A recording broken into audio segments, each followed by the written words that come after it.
Let's talk about that moment of panic. You glance at the clock, 6 questions left, but only 2 minutes to go. So you start bubbling in random answers.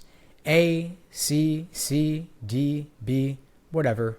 You're not even reading anymore. You're just surviving. But here's the truth. Speed is not the problem. Clarity is.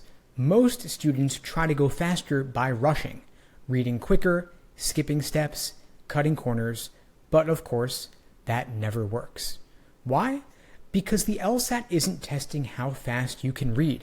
It's testing how clearly you can think while you're under pressure. If you move fast without clarity, you just get more questions wrong more quickly.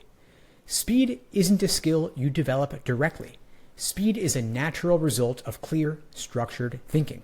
Once you're confident in your process, the speed shows up on its own. So let's go deeper on what's really happening when you feel slow or stuck on the LSAT. It's not that you're reading too slowly, it's that your working memory is getting overwhelmed. Working memory is the part of your brain that juggles information in real time, kind of like the RAM in a computer. Once it gets overloaded, everything slows down. You start rereading. You forget what the question was even asking.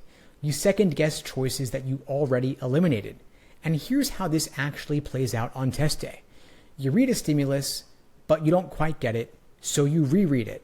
Then you read a question stem, and it doesn't match your mental model. So now you're confused. Then you look at the choices, and instead of filtering, you try to hold A, B, and C in your head while you check back on the stimulus. Meanwhile, the clock is still ticking, and now you're feeling pressure. Now, you're not just solving the question, you're also managing stress. That's 5 tabs open minimum. Now imagine doing that for every single question on the test. No wonder people feel overwhelmed halfway through a section. They're trying to hold everything in their head while also solving questions, and that just isn't sustainable. Here's what high scorers do differently. They build systems to reduce cognitive load. They do things in order. They read the stimulus with 100% focus, not rushing, not zoning out, one clean read. Then they pause and process. They ask themselves, what is the core argument or structure? Then they reframe the question type in their head before even looking at the choices. Finally, they read the choices one at a time and make a decision on each. Not maybe, not let me hold on to this and come back, just a simple yes or no. This prevents that cognitive overload. They're not multitasking. They are following a checklist, one clean decision at a time. Let me give you an analogy. You walk into a messy room with clothing all over the floor, dishes in the sink, and books stacked everywhere. If you try to do everything at once, fold clothes, wash dishes, organize books, you're going to get overwhelmed and probably stop halfway. But if you say, first I'll do the clothes, then the dishes, then the books, you finish everything faster and better. Same idea here. Every time you slow down to process clearly, just for a few seconds, you save yourself minutes later by avoiding confusion, backtracking, and indecision. So your real job on the LSAT isn't just answering questions. It's managing your brain's bandwidth.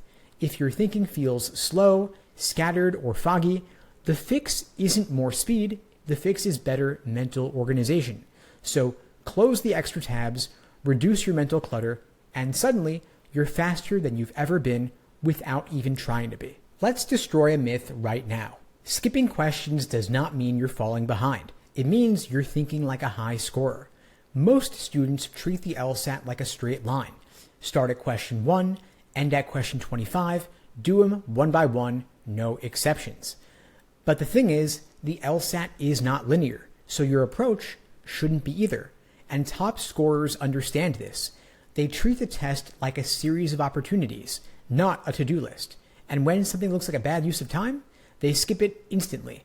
But they don't skip randomly, they skip strategically. Let me show you what this actually looks like. Because certain question types are notorious time traps.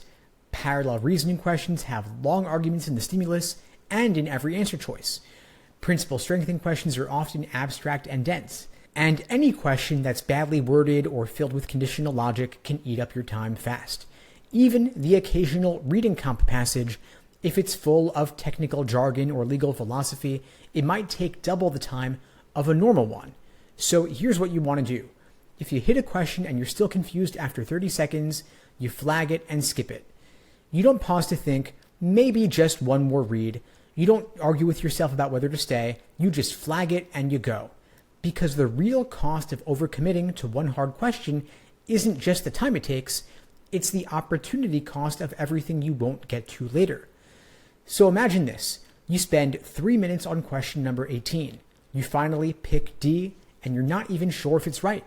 Now you've got 6 questions left. One of them was a softball. One you would have nailed in 45 seconds. But now you're out of time.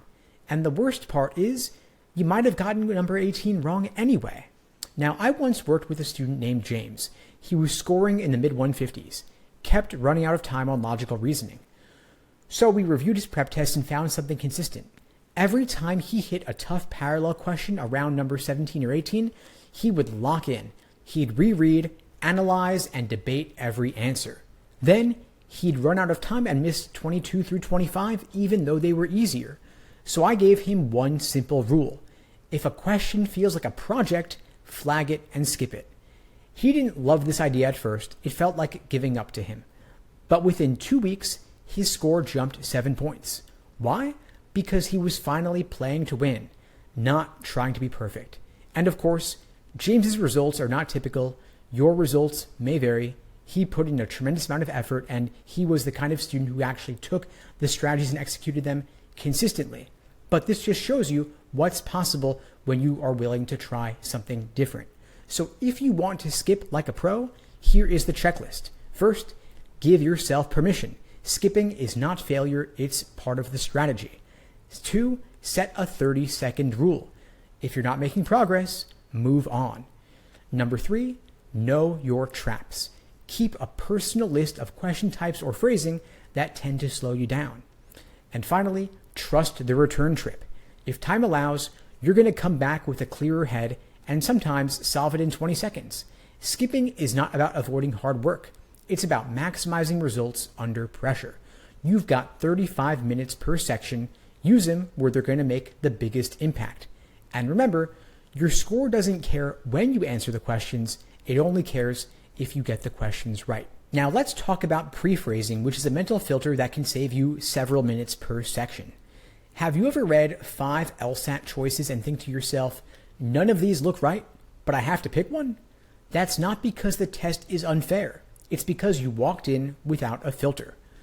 When you read a question and you immediately jump to the choices without pausing, without thinking, you're walking into a buffet with no plan, and everything starts to look kind of okay. You sample one choice, then you go back to the stimulus. You try another one, and you reread. You second guess. Now you're holding A, B, and D in your head, and none of them feel good. You're not solving anymore, you're hoping. That's where prephrasing changes everything. And most people misunderstand this. Prephrasing isn't about magically predicting the exact wording of the correct answer. It's not about memorizing templates or guessing.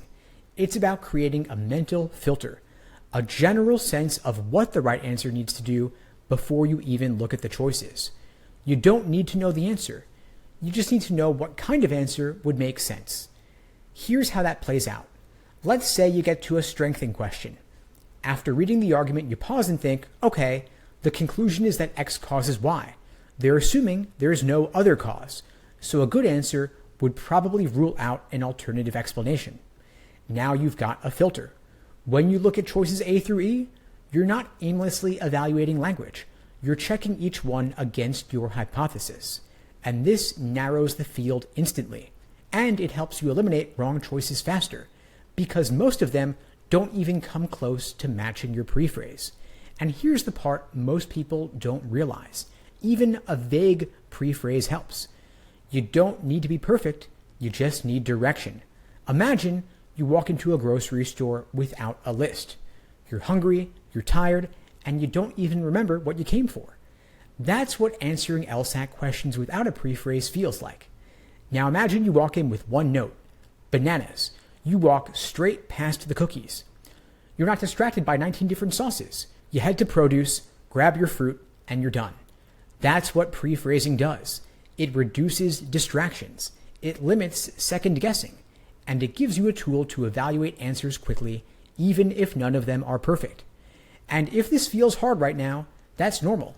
Prephrasing is a skill. And like any skill, it gets better with more reps. So here's how to train it.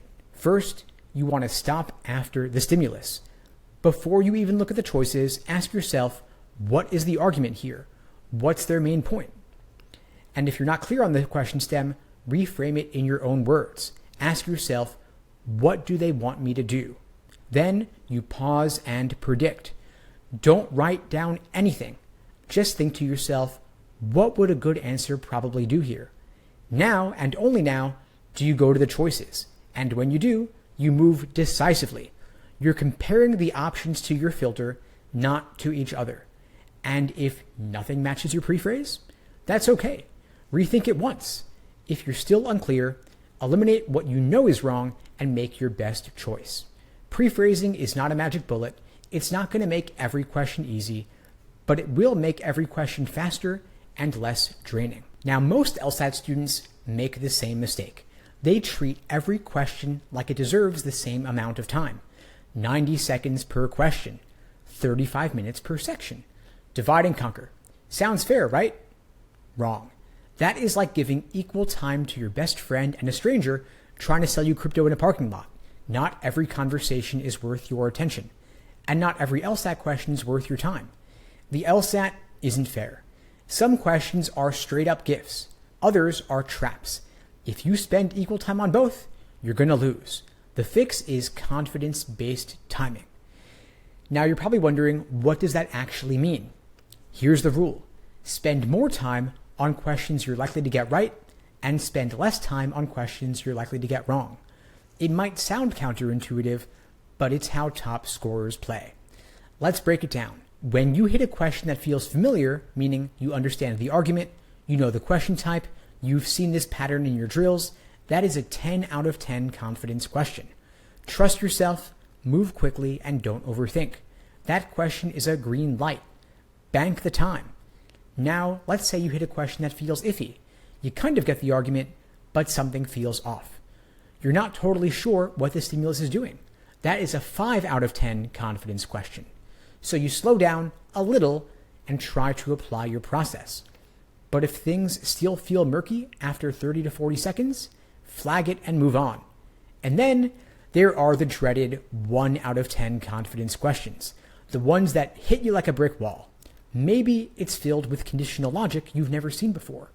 Maybe the wording is convoluted and the choices all sound the same. You know what to do here. Move on. You are not required to suffer through that question in the moment. And here's the magic. If time allows, you can come back with a clearer head. You don't need to be a hero, but you do need to be efficient. Now, I once worked with a student named Aisha. She had plateaued at a 161. When we reviewed her tests, one pattern kept showing up. Question number 18 in logical reasoning. Every single time. She would sink in 4 minutes and still get it wrong. Why? Because she could not let go. She did not want to give up. She thought, I'm already in this deep. I might as well stay. And that thinking cost her time. And it cost her easy points at the end of the section. So we changed her approach. She labeled every question in real time using a simple system. A check for confident 10 out of 10s, an exclamation point for shaky 5 out of 10s, and a slash through it for total 1 out of 10s. She flew through the checks, gave reasonable effort on the exclamation points, and skipped the slashes until the end. That shift alone unlocked time for 4 more questions she had previously been missing. Her next test was a 170. She didn't get faster, but she got smarter about where she spent her time. Now, of course, disclaimer, your results may vary. Aisha was a unique individual. She was especially coachable, and she put in a tremendous amount of work. But I share her story here to show you what is possible when you are willing to adopt a different kind of strategy. So consider building this into your process. Try it on your next section. Notice your gut reaction. You're going to feel it within the first 10 seconds and decide early. If it's 10 out of 10, go. If it's a 1 out of 10, flag it and skip it. And if it's a 5, give it a chance, but watch the clock carefully. And of course, keep moving. You can always come back, but you can't get back the time you wasted. Timing is not just about minutes and seconds. It's about where you choose to invest your attention. Top scorers are not racing against the clock, they are managing their focus. And once you learn to time your confidence, not just the question number, you stop surviving the section and you start owning it. Now, reading comprehension is where time really disappears for most people. And if that's you, you're not alone. It's dense, it's abstract, and worst of all, there's a false sense of security. You'll think you're doing fine until the clock says you have 2 minutes left and 2 passages to go. But here's the good news. You don't need to read faster, you need to read differently. Let's break it down. Most students read LSAT passages the same way they read a textbook, looking for facts, definitions, technical terms, and examples. But the LSAT doesn't care if you remember what year the scientists published their findings. It cares whether you understand why the author told you about the scientists in the first place. That's the difference between reading for detail and reading for structure. Details are the trees, structure is the map. When you read for structure, you don't get lost. You know where everything is. So when a question asks, what's the author's main point? Or why did the second paragraph mention X? You know exactly where to go. That's what high scorers are doing that other students aren't. They're not memorizing the passage, they're tracking how the ideas are being presented and why. So let's get tactical for a minute. When reading the passage, train yourself to spot 4 things: the author's opinion, the function of each paragraph, shifts in tone or direction, and the big picture. Let's talk author's opinion. You want to know, is the author neutral, skeptical, supportive, or confused? Most passages are not information dumps, they are arguments in disguise. Now, function of each paragraph. Paragraph 1 oftentimes sets the scene by providing background. Paragraph 2 might introduce conflict or contrast. The later paragraphs will dive into examples, counter-arguments, or conclusions. You want to train your brain to ask, why is this paragraph here? What role does it serve? When you're looking for shifts in tone or direction, look for keywords like however, but, although, and on the other hand. These signal a pivot, and they are gold, so circle them at least mentally. They'll tell you where the author is adding something important. Now, finally, of course, you want to walk away with the big picture. So after you read the whole thing, pause. Summarize the passage in 1 sentence in your head. For example, you might say, this passage argues that traditional theories of memory are flawed and need to be replaced by a new model. That's your anchor. Now, what can you ignore? Exact numbers, researcher names, specific examples, and technical terminology you don't understand. Those are all bait, so don't let them eat up your time. Now, here's a tool that'll change your timing instantly. As you read, keep asking yourself, why did the author include this? How does this paragraph connect to the one before? Is this an opinion, a fact, or an example? And what is the author trying to prove? That checklist turns reading into active processing, not passive intake. And here's the magic. Once you lock in the structure, you almost never need to reread the whole passage. You'll know where to find what you need. You stop scanning, you stop doubting, and you just move. So let's say you finish reading the passage and get a question like, according to the passage, why does the author mention Dr. Chen's research? If you read for detail, you now have to hunt for the name Dr. Chen. Read the whole paragraph again and figure out what's going on. But if you read for structure, you're already going to know, oh yeah, that was the example used to support the claim in paragraph 3. So you jump straight to it. 10 seconds, you're done. That's how high scorers finish reading comp on time. Not by rushing, but by mapping. Now let's bust another myth. Most students think that once they get good at the LSAT, they're going to feel calm and confident through the entire test. They imagine high scorers just breezing through each section with laser focus, no doubt, no panic, no uncertainty. That is a fiction. Even the best test takers still feel stress during the test. They still hit questions that confuse them. They still feel stuck sometimes. And they still have moments where they think to themselves, wait, what? But here's the real difference. They don't panic. They don't spiral. They don't let one question ruin the next 5. They've trained themselves to stick to their process even when things feel uncertain. So let's say you're cruising through logical reasoning and then bam, question 17 hits you like a brick wall.